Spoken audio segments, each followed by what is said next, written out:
Whoopee! We're going to be talking to one of my very favorite people, Hal Spielman. He's an author. That's how I first met him. He's an author of a book that's called Solo. Suddenly Solo. Suddenly Solo, or just Solo anyway.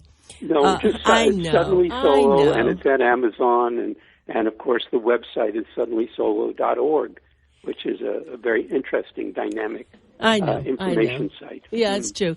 You know, we saw a movie the other day, just a video that Bill picked up at the library called it was a coincidence, the Boynton Beach Club.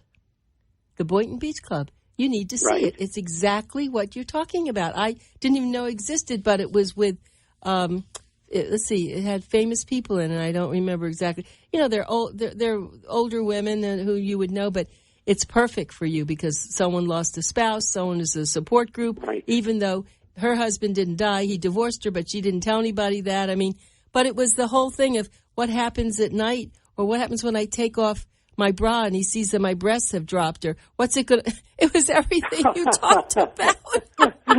That's the real world. And you know it. That's the way it is. I know it is. But when he takes off his trousers and his tummy is hanging down, and his shorts fit under his tummy. Right, and his testicles are hanging down lower than they normally would, right? Right, many things, you know, that's what you and I talk about because it's the real world. It's the way we are. Once we get on the north side of 65, lots of things happen. Well, but the best we can do is to keep up our spirits and enjoy life. Keep the lights low and put on interesting clothing.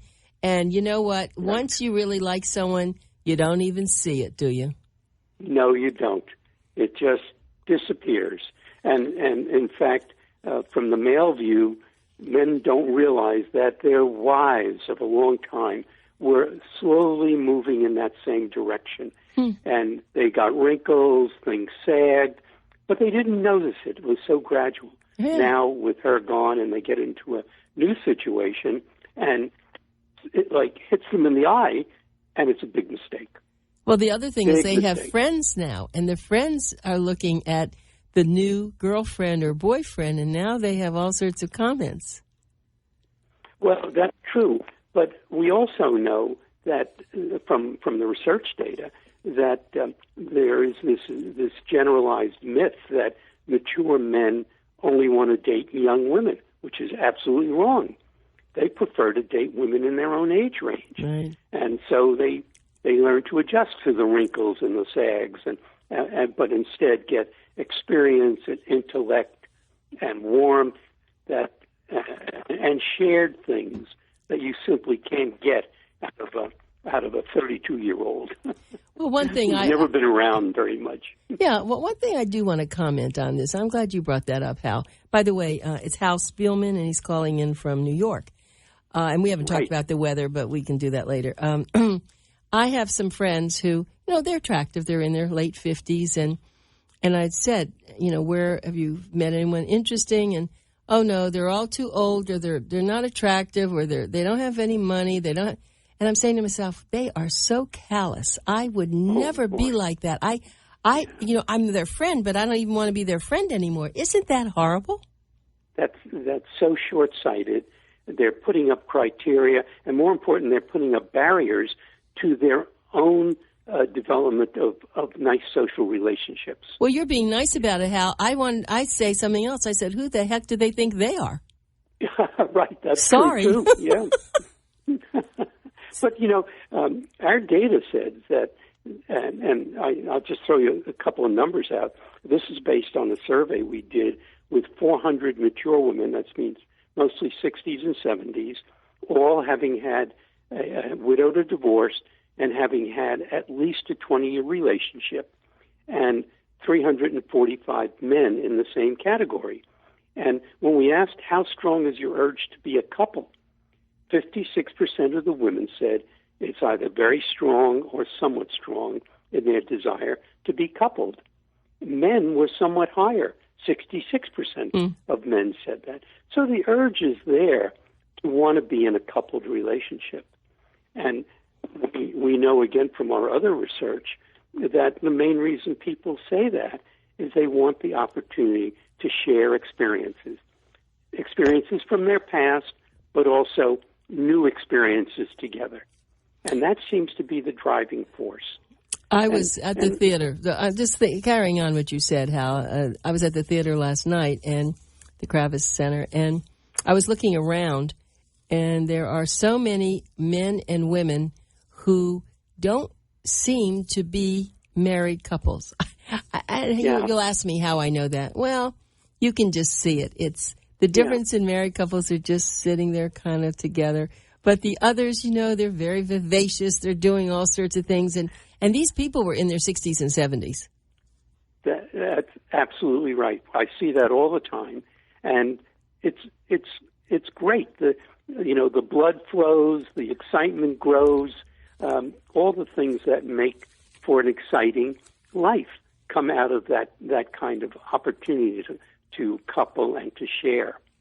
And it makes for, they're at that event, they're going to come out of there, whatever it is, theater, movie, and they're going to be talking about it. What do you think about it? How was your reaction to it? What about so-and-so with them? And they're sharing and they're reinforcing their enjoyment because they're doing it together. So, something that you said to me when I first introduced you, because I was calling your book Solo, and of course you said Suddenly Solo, and there is a difference, yes. Right. And I saw that in the movie, the Boynton Beach Club, because that's what happened. One man was run over, and of course they were married 50 years, and then another person was just died from a heart attack, and you could see what changes were happening, because now there are people for the men who lost a spouse. Of course, they bring all the single women in the community in Boynton Beach were bringing all the casseroles, and for the women were single. They didn't have that happening. See, the attention wasn't on the women; it was on the men. On the men. Well, there's a reason for that, and it has to do with the numerics, because at 25 the ratio is about 1-to-1 of males to single males to females. At 65, it's almost 3-to-1 females to males. And the competition is simply there. As you've heard me say, hey, for a guy like me, you don't have to be Don Juan to be Don Juan, because the odds, the numbers work for you. And both women and men are looking for an opportunity to have a quality relationship. And it's just more difficult for women.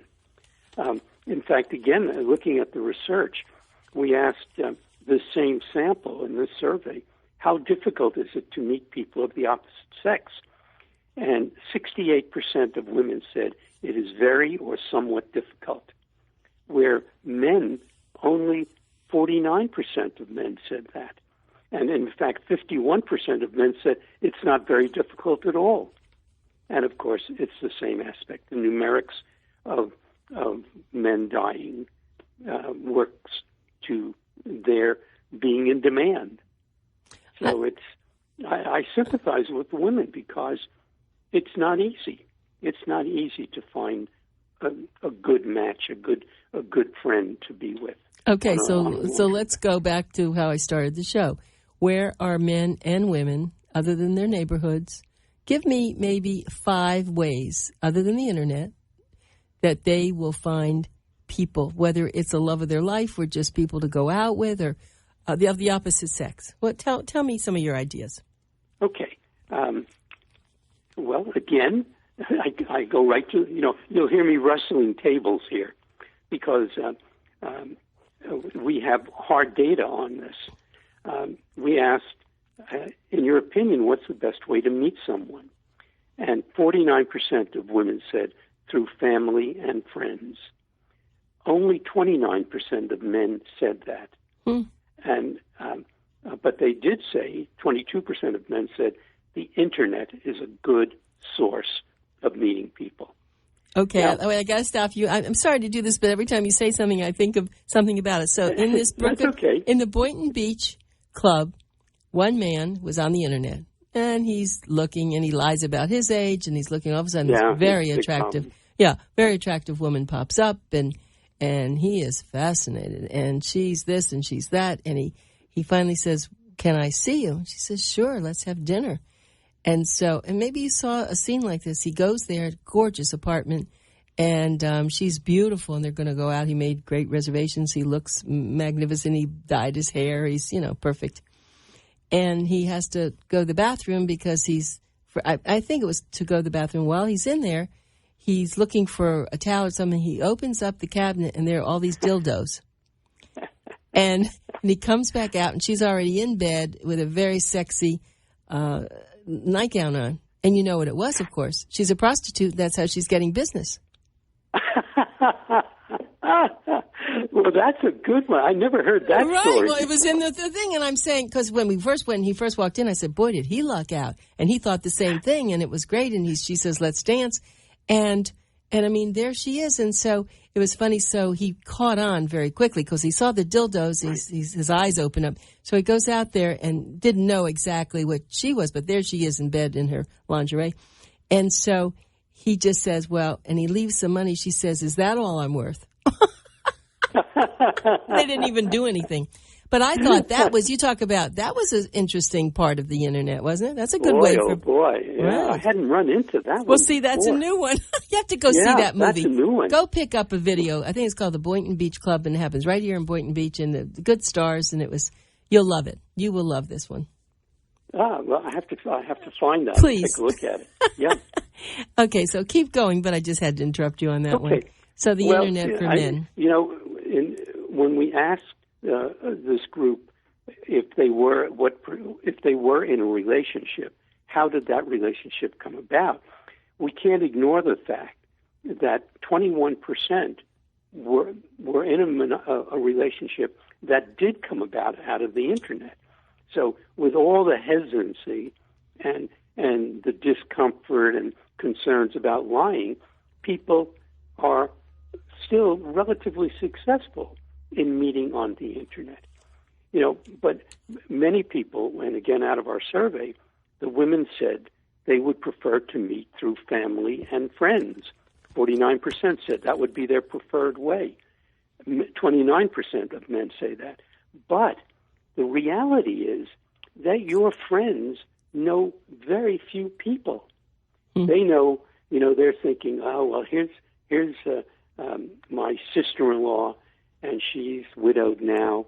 And I know that John down the street is widowed, and he seems like a nice man, so I'll introduce him."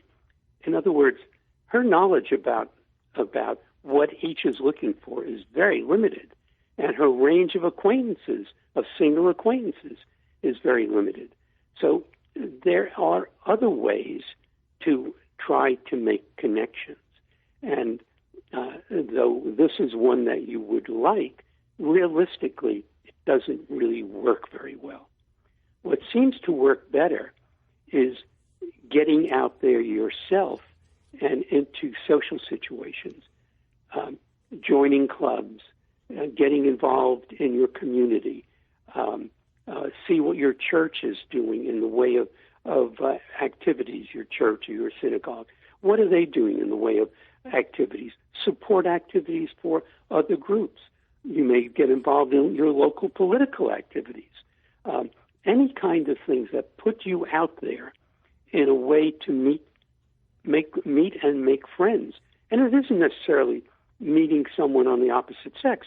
You may meet some very nice people, some nice men, some nice women that you can be friendly with as well. And all of that is aimed at one thing, expanding the range of opportunity. Good. And so we stress you've got to get yourself out there. And if you don't, if you're sitting at home waiting for the phone to ring, it ain't going to happen. You just said something. You said, so expanding the range of opportunity, on added an S, expanding the range of opportunity situations is Eros. Yeah. And we know what Eros is. It's again, in many ways, it's a numbers game. The more people you meet, the more likelihood you will find someone that you have an interest in and has similar interests to your own. And and we can now establish a relationship. But if you're at home alone, you're going to be watching a lot of TV and a lot of movies, but that's not exactly very satisfying in the long term. I'll tell you a situation, and you just made me think of this out of the blue. When I was divorced, I was 37, and I was dating someone from the University of Miami, a musician, and thought that, I had found the right man. But, of course, it didn't work out. And when I was so disappointed, I went down to the pool. I was really upset. Went to the pool, and there were these older ladies at the time. And all of a sudden, we started talking, and they all had sons. And they introduced me to their sons. I mean, that was not what I thought was going to happen. I was just going down there to get some sun and feel better, right? So it's just what you said. You just never know. Give yourself the opportunity. Yeah, that's what you're saying. They're just so... now, we've had some interviews with dating services, and that's one way to make a connection. It's costly, but there are, it is one way to have a screening done and be introduced. I'm not really sure of how successful, what their rate of success is, but they've been out there for a couple of thousand years. We call them dating services now, but matchmaking is a very old occupation. Yes. And if you have the funds and you want someone else to do some screening for you, it's not a bad idea. Not a bad idea at all. Well, let's talk about women who are very attractive. They're going to get the attention they want. What about women who are nice ladies, who've been good mothers, good wives, but they are overweight? They are just, they're just nice. Are they ever going to find somebody? Sure, absolutely. Again, we try to point out in the book that, in fact, we have something specific about a case of meeting at the gym. Well, in the gym, everything is hanging out. The guys. You can only suck your tummy in for so long when a pretty woman walks by. But most people at the gym have odd figures because that's the way we are. The 36, 24, 36 is generally something that has been enhanced. It's not of high frequency occurrence by nature. So, men know that. And what they have to look for is the person. And sure, there is the attractiveness.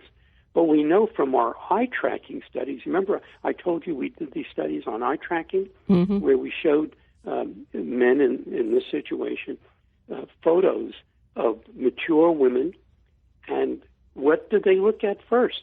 The face, the eyes, an attractive smile. That's what's most attractive.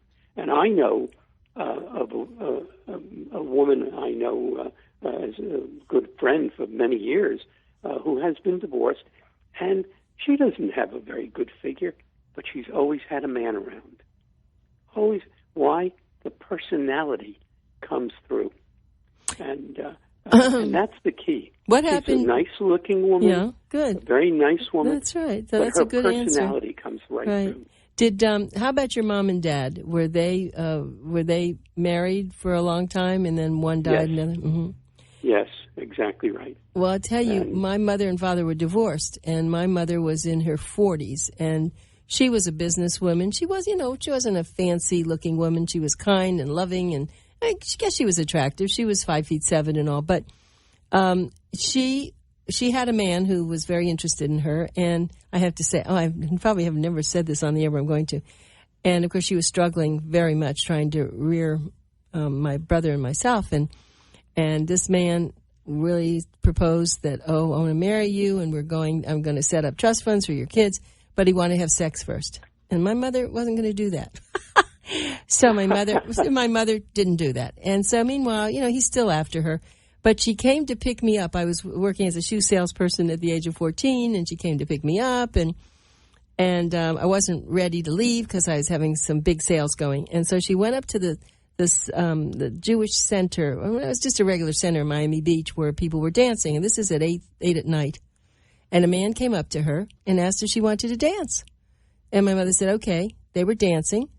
He called her again, and he called her again, and probably a month later or 2 months later, they were married. He was a bachelor. Wow. He was a bachelor, was 45, and they lived together. I mean, they were married for 25 years, and very happily so. Now, what a nice story. What a fluke that was, right? I mean, she went to a place where people dance.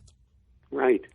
Of course, in today's climate, both for younger people and more mature people, sex is not, particularly for mature people, sex is not the driving force.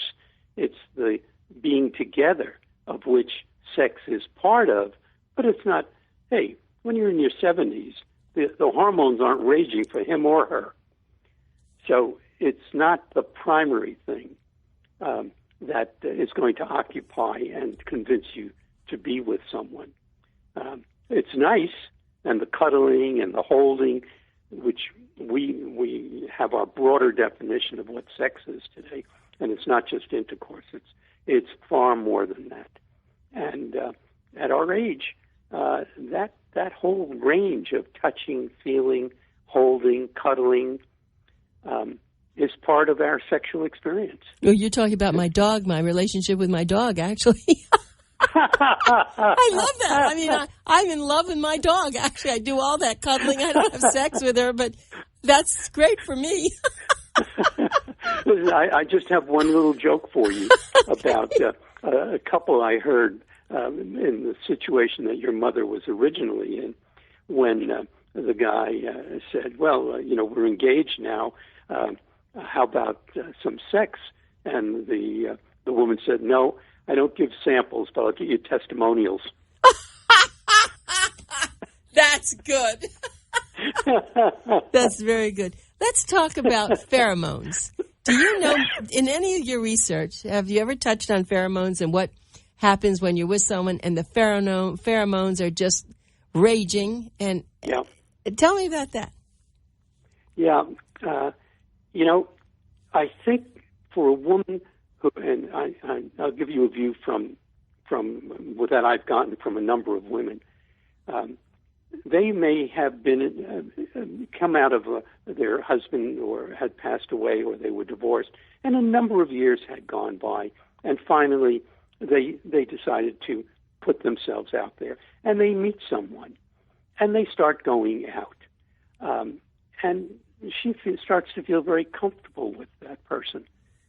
But then there's a line that she has to step over, and that line is, I'm ready to take my clothes off.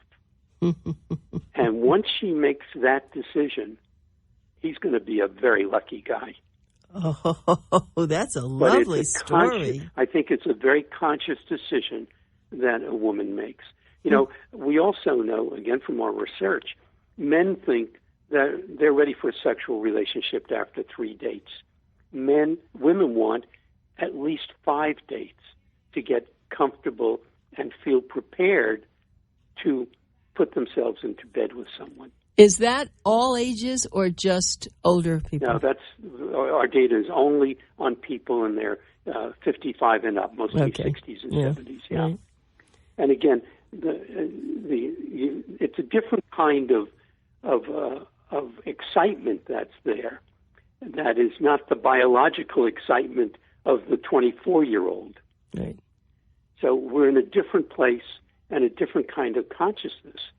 And I think if I searched, I think I've got some data on both men and women.